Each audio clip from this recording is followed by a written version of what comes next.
אני רזה סייג. כשהייתי בת 15 חליתי בקרון, ולא ממש ידעתי למה אני נכנסת. בואו נראה. לקחתי כדורים. הרבה כדורים.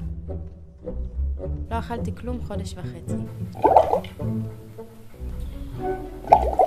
שתיתי במקום רק תחליפי מזון, וזה לא הלך. נכנסתי לאשפוז, ועוד אשפוז, ועוד אשפוז. עשו לי...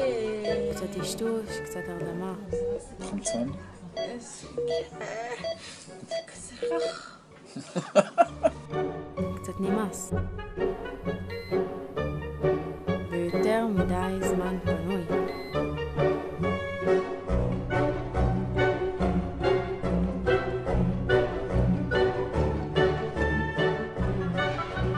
עירוי ועוד עירוי ועוד עירוי. וטיפול ועוד טיפול, ולא הולך. שקלתי כבר 45 קילו. בסוף עשיתי ניתוח. זה כן הלך.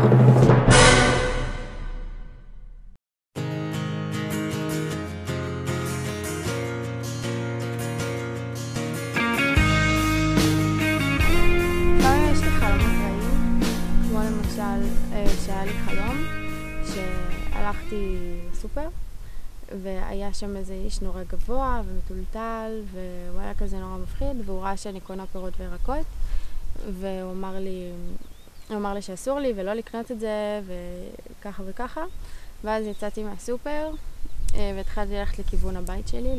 נכנסתי לאיזה חדר קטן כזה ממש פיצי שאין מקום לזוז בו והיה שם רק חלון ומחשב ואת הפלאפון שלי והיה מין חור הזה של התיבת דואר של פעם אז דרך שם הסתכלתי מה קורה בחוץ וראיתי שהוא בא ושהוא תולה את עצמו והוא תולה את עצמו והוא לא מת ואני רואה שהוא יורה בעצמו והוא כולו מדמם וכל דם נשפך לרצפה וזה ולא משנה מה הוא עושה לעצמו, הוא לא מת. ואז פתחתי את החלון וקפצתי דרכו ואז כאילו בחלון היו כל מיני כאילו זיכרונות מפעם, מהתקופה שלפני הקרון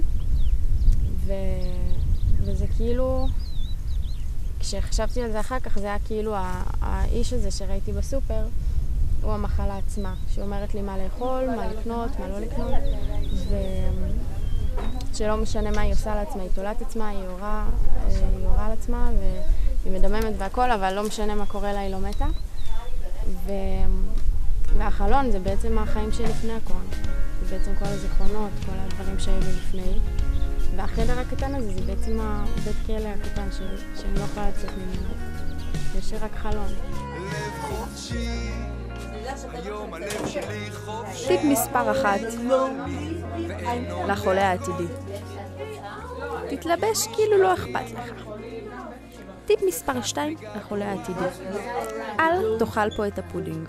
סמוך סמוך זה החוק האדום שלו. למה מיד שיעשו עלייך סרט, סליחה על הזה? אני מפורסמת עכשיו. תגיד לי אם זה בפנים, בפנים או לא. רואים את זה? לעוד פעם אחת ואור גדול עולה מתוך החושך מתגלה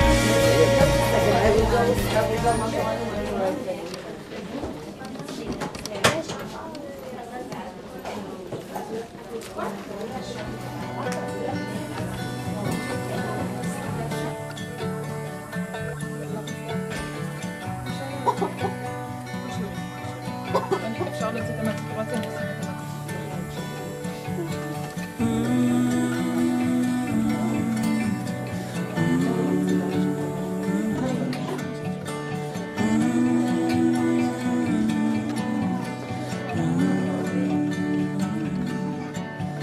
Someone safe inside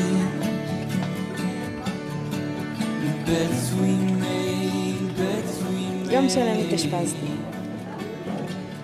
עכשיו גם מחליפים לי תרופה, עוד תרופה ביולוגית והפעם בזריקה.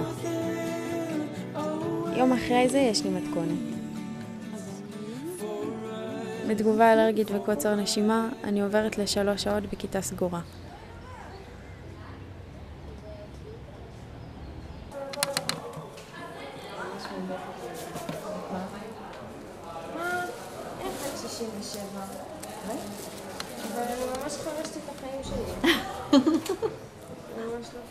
זה עם מורן, זה הייתי צריכה לקחת חצי שנה, לא עזר לי, עוד תרגיל. זה נגד בחילות והקאות, שזה מצחיק, כי כל פעם שהייתי לוקחת את זה הייתי מקיאה. זה קורקומין, זה נגד דלקות. זה ההיסטון, זה נגד אלרגיות, שזה מצחיק גם, כי כל פעם שאני לוקחת את זה יש לי אלרגיה. עוד כדורים, זה סוג של אנטיביוטיקה. וזה כל הכדורים שלי שאני זוכרת. אולי לא.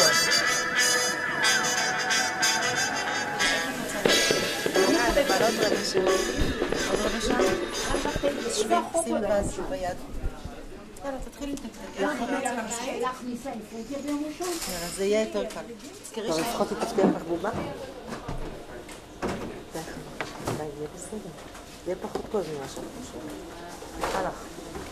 קורא לכם. אנחנו ניקח נשימות עמוקות ונספור. בוא נדבר שנייה כמה שורף. שורף. איזה כיף.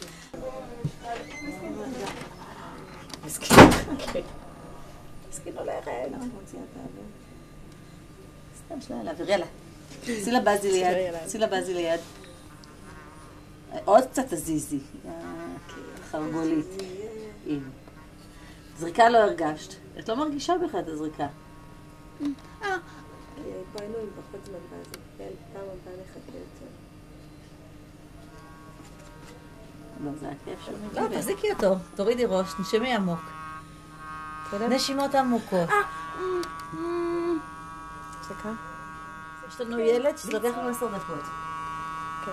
תפסיקי. יש לי שיר של גג נחש. שיר לדעת עכשיו.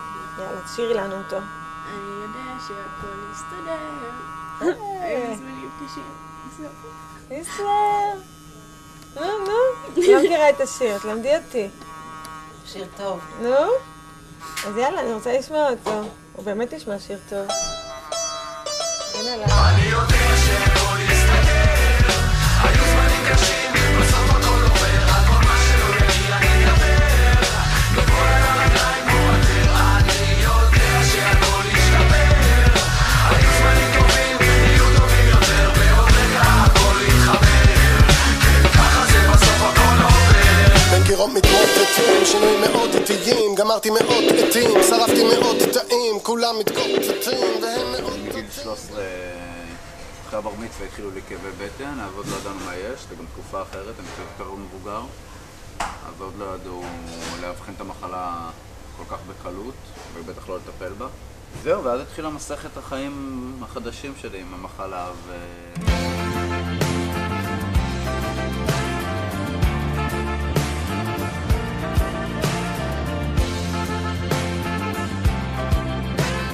הייתי ילד נורא חזק פעם. אני זוכר את עצמי כבריון, ופתאום נהייתי חלש מאוד ורזיק איזה 10 קילו, והתחילו פצעים מהסטרואידים, כל מיני חדשקונים כאלה, אני לא יודע אם זה עדיין קיים אפילו, התרופות האלה, כן. אז זה גרם לך להרגיש ככה דחוי, למרות שזה לא היה באמת, כי אף פעם לא שידרו לי את זה, זה משהו שהוא בראש. ומעט מדי כישלונות מפוארים, האש שבי עולה גבוה. אני יודעת שאני רוצה לבשל, זה כאילו אצלי בראש, ואז כשחליתי בקרום זה היה כאילו, יש פה רעיון. החיוך שאני מעלה, שאני נותן ביס במנה שאהבתי, ואני חושב שברגע הזה שזה קרה, הבנתי שזה העבודה שלי, ואני חייב להיות בזה. ועם כל מה שבא ויבוא, מה שיהיה לנו יד בזה, הגורל יסתכל. תמרו פקטיבוני מדהים. צריך להכין אותו. צריך לתת לפטיק, לפחות מאיפה שאני נמצא. זה נשמע קצת מצחיק, אבל אתה יודע, תמיד אומרים חיים פעם אחת וכאלה. תראי שיש לך זמן מוגבל עד כאב בטן הבא שלך. בזמן הזה תעופי לשמיים, תעשה הכי טוב שאת יכולה. וככה אני חייב. יש חלומות שנותנים לנו להרגיש קרוב, התוכניות והחיים שלנו מקבילים לרוב. השמש תייבש תמיד כל מסלול רטוב, ואם ענן קטן יסתיר גם הוא בטח יעזוב. יודעים שיש מישהו ששם ידו בכל, אני מאלה שבוחרים לא לטמון את הראש בחול.